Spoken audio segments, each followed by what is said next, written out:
100.000 đồng tôi làm có một các bác đang hết chiều nghỉ ngơi. Cái quần áo nhập khẩu từ Singapore mà chở bằng xe bò vừa mới về tới Việt Nam luôn. Đây em ra bán cho bạn có 100.000 đồng. đây mà đây có váy qua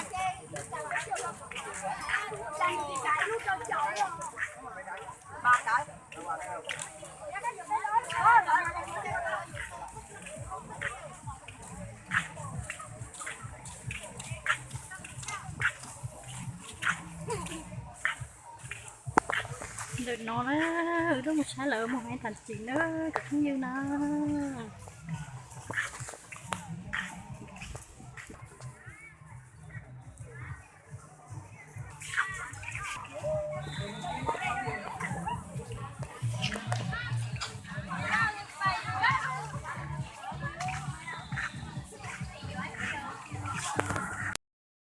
hai đội cố lên nào.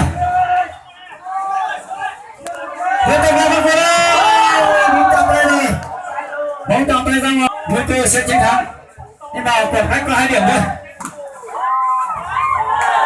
Bóng để điểm cho Phú Thong 5-6. Phú Thong phát bóng.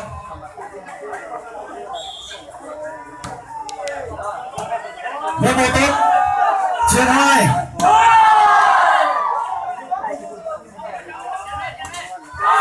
Bóng không qua lưới, bóng điểm về cho Khá Nội 7-5.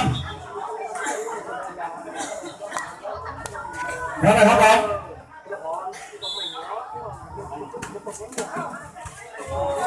Lúc này nào, chuyển 2. Tiếp tục vào tới đây, bóng quá đây. Bóng tiếp, bóng điểm cho Khá Nội 8-5. Hai đội sẽ đổi sân 8-5.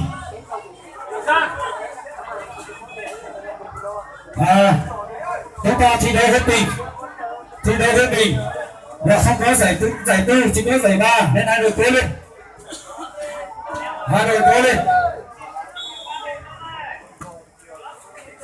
Đến một tốt, tôi không thế nào, bắt cáo nào, cuối cùng người bắt cứu để bóng thông qua, hàng chán bóng điểm cho Khá Nội 9-5 rồi, một còn các lên 4 điểm rồi, tôi không cố lên. Bắt cáo lên luôn nào, bắt xong.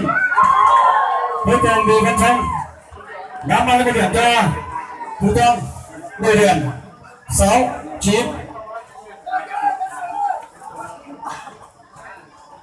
Bắc Quảng phát bóng. Bên nào nào, Văn cho cái bóng ra ngoài, bóng điểm cho Phú Thong 7-9. Còn các cái điểm đâu đi, hai đội tới đây nào.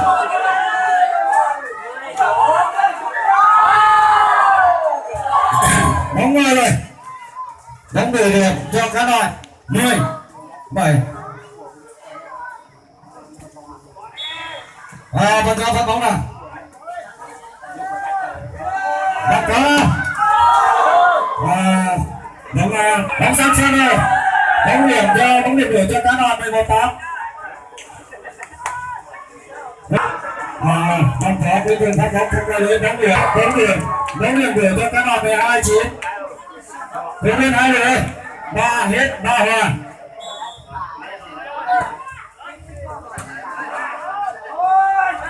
Thủ công vượt thành công, để đổ thêm bóng điểm đuổi cho Phú Thong